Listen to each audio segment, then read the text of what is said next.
اس کے علاوہ کوئی ایسا واقعہ، مطلب ہے تو سارا 3 سال کا مشکل ہے اس کو بھلانا، لیکن آپ سمجھتے ہوں کہ کوئی ایک بہت منفی جس کا اثر ہوا ہو آپ پہ، بہت سخت واقعہ ہو جو آپ کے لیے بھلانا مشکل ہو، اور ایک کوئی پازیٹیو جس میں آپ سمجھتے ہوں کہ یار یہ بہت اچھا اس دوران میں ایک چیز ہوئی جو. میرا آؤٹ سائڈ ورلڈ سے جو بھی کانٹیکٹ ہوتا تھا وہ میرے لیے بڑا اچھا ہوتا تھا. تو جب میں طالبان کے پاس تھا تو مجھے فیبرری میں گیا تو ورلڈ کپ ہو رہا تھا کرکٹ کا. تو میں نے ان سے کہا کہ وہ کرکٹ کا بہت شوق تھا ان کو، طالبان کو بہت کرکٹ کا بہت شوق ہے ان لوگوں کو. تو میں نے ان سے کہا کہ آپ لوگ کرکٹ دیکھتے ہیں؟ تو انہوں نے کہا نہیں ہم دیکھتے نہیں ہیں، کبھی کبھی سن لیتے ہیں. تو میں نے کہا کہ پاکستان کا ریڈیو پہ چل رہا تھا کہ پاکستان کا میچ ہو رہا ہے ساؤتھ افریقہ کے ساتھ. کوئی ڈیٹس مجھے اب یاد نہیں، کا ہی تھا، فیبرری تھا 2015 ورلڈ کپ تھا. تو میں نے کہا مجھے بہت شوق ہے کرکٹ کا، تو میں پاکستان کا میچ دیکھنا چاہتا ہوں ورلڈ کپ کا. تو اس نے کہا ہم آپ کو سنا سکتے ہیں ریڈیو پہ. میں نے کہا بہت مہربانی ہوگی آپ کی. تو انہوں نے مجھے ریڈیو دیا تو میں نے پاکستان کا وہ میچ سنا.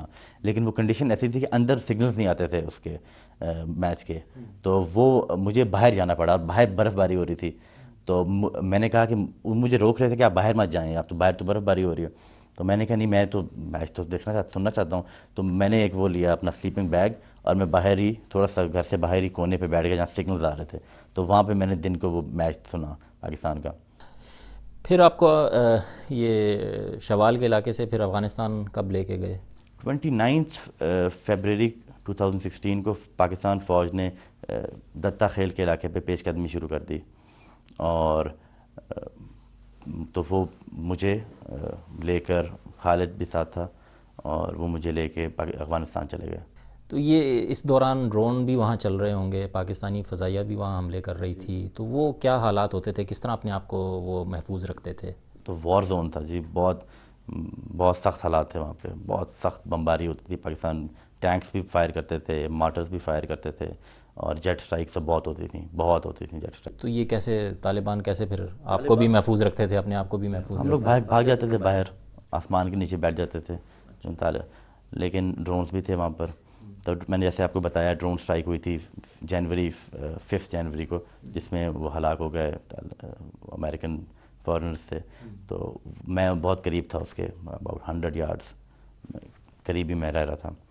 تو یہ تھا. جیٹ اسٹرائکس بھی میں نے دیکھی. میں نے پہلی جیٹ اسٹرائک دیکھی تھی جب ان کی اسیسینیشن ہوئی تھی، پنجاب کے انٹیریئر منسٹر خان دادا صاحب. ان کی اسیسینیشن کے بعد ہی پاکستان آرمی نے اور فضائیہ نے بمباری شروع کر دی دتا خیل کے اوپر. اچھا، تو اس کا کوئی مؤثر تھیں، کوئی صحیح نشانے لگا رہی تھیں یا؟ نشانے تو ٹھیک لگا رہی تھیں، لیکن لوگ نہیں تھے وہاں پہ. وہ نکل جاتے تھے پہلے سے؟ جی وہ جگہ خالی تھی. اور یہ جو مطالبہ تھا، یہ اطلاعات تھیں ایسی کہ جی وہ قیدیوں کی رہائی کا مطالبہ کر رہے ہیں یا پیسے مانگ رہے ہیں، آپ سے انہوں نے کبھی یہ بات کی کہ وہ کیا مطالبات کر رہے ہیں آپ کی؟ Prisoner exchange and ransom. تو کون سے؟ لیکن وہ بہت ان ریزنیبل سی ڈیمانڈس تھیں. لیکن کون سے قیدی تھے؟ کوئی خاص قیدی تھے جن کی رہائی وہ مانگ رہے خاص قیدی تھے، ان کی ڈیٹیلز آپ شاید میری بک میں پڑھیں.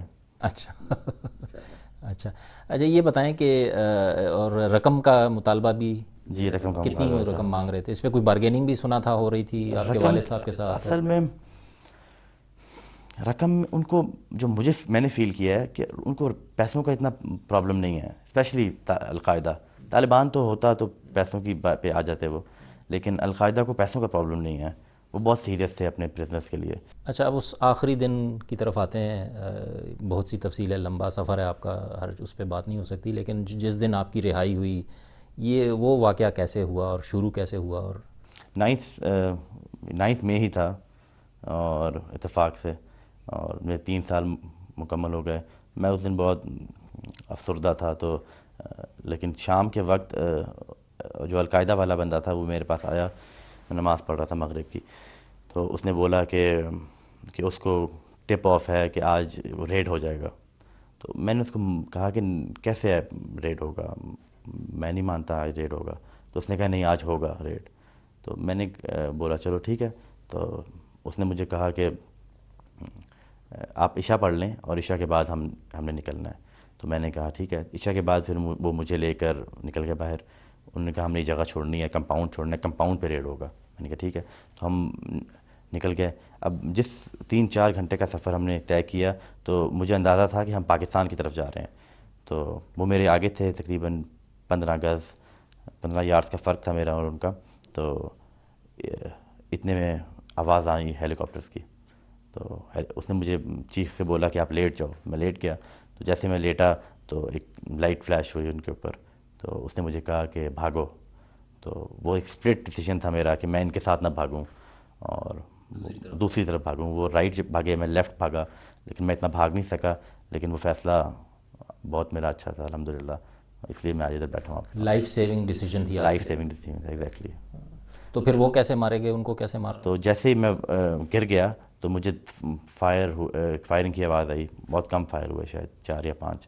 اور تو مجھے لگا کہ مجھے بھی لگ جائے گا فائر, اور یہ فائر نہ لگا تو ڈرون چل رہا تھا. میں نے کہا شاید ڈرون میزائل مار دے گا. تو I was ready to die that time.